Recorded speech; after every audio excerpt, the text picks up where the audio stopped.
8 अगस्त 2024 को लोकसभा में वक्फ बोर्ड पर वक्फ संशोधन विधेयक पेश हुआ था। बिल पेश होने के बाद जमकर हंगामा बरपा और फिर बिल को जेपीसी के पास भेज दिया गया था। इस बिल से मुस्लिम संगठनों से लेकर विपक्षी दल नाराज हैं और उनका आरोप है कि सरकार बिल के जरिए वक्फ की संपत्तियों पर कब्जा करना चाहती है।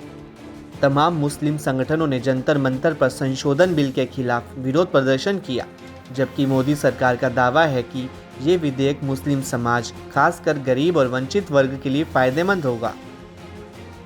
संसद के बजट सत्र का दूसरा चरण चल रहा है और ऐसे में माना जा रहा था कि अगले हफ्ते वक्फ संशोधन बिल को सदन में पेश किया जा सकता है, लेकिन अब जो खबर आ रही है वो ये है कि रमजान की वजह से ये बिल अब ईद के बाद संसद में पेश किया जा सकता है। खबरों के मुताबिक अगस्त में बिल पेश किया जा सकता है।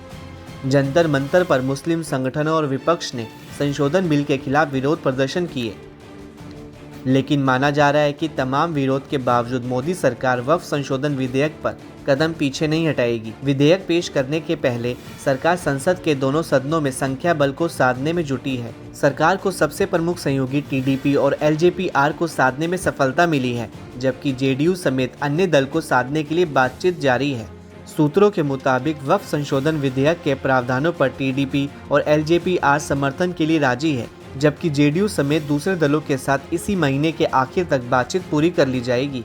गौरतलब है कि बिल पर संख्या बल साधने की कोशिश में जुटी सरकार बिल पेश करने की हड़बड़ी में नहीं है। सरकार चाहती है कि इसी सत्र में विधेयक को कम से कम लोकसभा में पेश कर चर्चा कर ली जाए और यदि संभव हुआ तो विधेयक को इसी सत्र में लोकसभा में पारित भी करा लिया जाए।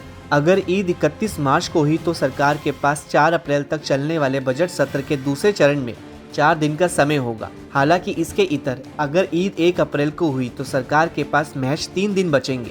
सरकार चाहती है कि विधेयक पर विस्तृत चर्चा हो ताकि उसे लाने के संबंध में सरकार के उद्देश्य का व्यापक प्रचार प्रसार हो। ऐसे में संभव है कि विधेयक को कानूनी जामा पहनने के लिए मानसून सत्र का इंतजार करना पड़ सकता है।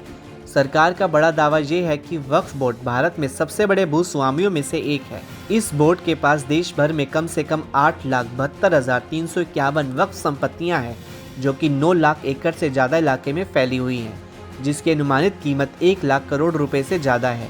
दावा किया जाता है कि वक्फ बोर्ड के पास भारत में सेना और भारतीय रेलवे के बाद सबसे ज़्यादा जमीन और संपत्ति है। सरकार का आरोप है कि वक्फ संपत्तियों और वक्फ बोर्डों में भ्रष्टाचार काफ़ी ज़्यादा है। इसे सुधारने के लिए वक्फ संशोधन बिल लाया गया है, जिसका तमाम मुस्लिम संगठन और विरोधी दल के नेता विरोध कर रहे हैं।